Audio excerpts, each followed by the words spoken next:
Capcom are bringing back an underrated classic. On June 5th, 2026, Capcom announced a remake of Resident Evil Code Veronica at the summergamesfest. When Capcom revealed this trailer, horror fans collectively lost their minds, but the biggest shock didn't just come from the announcement itself, it came from how we saw it. The entire trailer unfolded through a claustrophobic and terrifying first-person perspective. Capcom was quick to correct fans, confirming that the Code Veronica remake is going to be a familiar third-person experience, just like the previous remakes. This was an intentional creative misdirect confirmed by Capcom. The first-person trailer sparked an interesting conversation in the community. What if this wasn't a trick? How would a first-person perspective alter the most overlooked classic in the franchise? The original Code Veronica was a massive milestone. It ditched the pre-rendered backgrounds of Raccoon City for fully 3D environments, but still confined by the fixed camera angles of the original trilogy. Rockfort Island was an interesting setting, a mix of a brutal military prison and a Gothic manor built by the aristocratic Ashford family. In third person, you're looking at the main character Claire exploring this setting, but in first person, you are trapped in that space.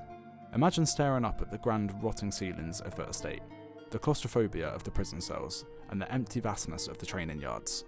First person forces a one-to-one scale that transforms the game into a true psychological horror. In truth, Code Veronica was delightfully insane, with cross-dressing antagonists, unhinged maniacal laughter, royalty complexes, and of course, giant mutated ants. When you watch this play out over a character's shoulder, it's easy to laugh it off or view it as a cheesy action movie, but if you translate that narrative into first person, this really borders on psychological horror territory. Picture standing in a dark room while Alfred Ashford speaks to you from his balcony above, staring right down at you. There is so much room for subtle environmental storytelling, like the portraits of the twins staring you right in the face. Of course, all of this can be achieved with a third-person view, but I think a first-person perspective strips away the safety net of the camera and adds a completely different feeling of being stuck in the nightmare.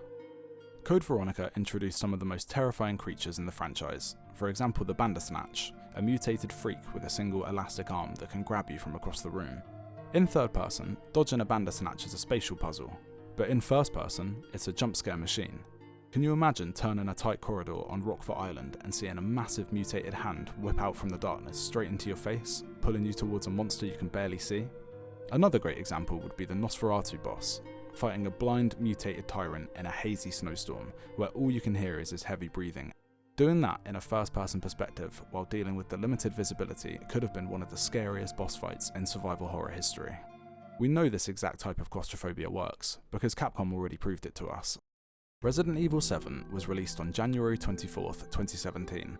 This marked the very first-person entry in the series. After Resident Evil 3, there was a slow evolution in the series towards action-heavy gameplay rather than survival horror. Resident Evil 4 still had elements of horror, but was definitely more action-centered. Resident Evil 5 was pretty much an all-out action title. Resident Evil 6 was, well, let's not talk about Resident Evil 6. When the trailer for Resident Evil 7 released, I was incredibly hyped. It was clear they were returning to their survival horror roots. The trailer was a thrilling look into the Baker family household. This entry in the series is a great example to illustrate my point. The scene with Jack Baker bursting through the wall and chasing after you is something I will remember forever. I don't think this would have had quite the same effect with a third-person view. The first-person perspective really created the feeling of being chased by a maniac, not knowing exactly how far behind you he is. It truly felt like you were right there, trapped in that situation. At the end of the day, I'm incredibly pleased that the team behind the Resident Evil 2 and Resident Evil 4 remakes will be bringing us Code Veronica in a modern 2027 package. They are masters of survival horror. Regardless, it's going to be spectacular.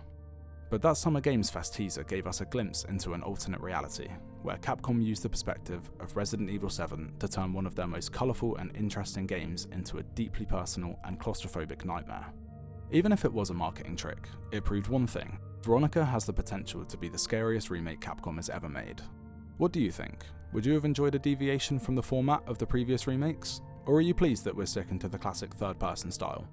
Let me know in the comments below, and remember to subscribe for more video game related yappery.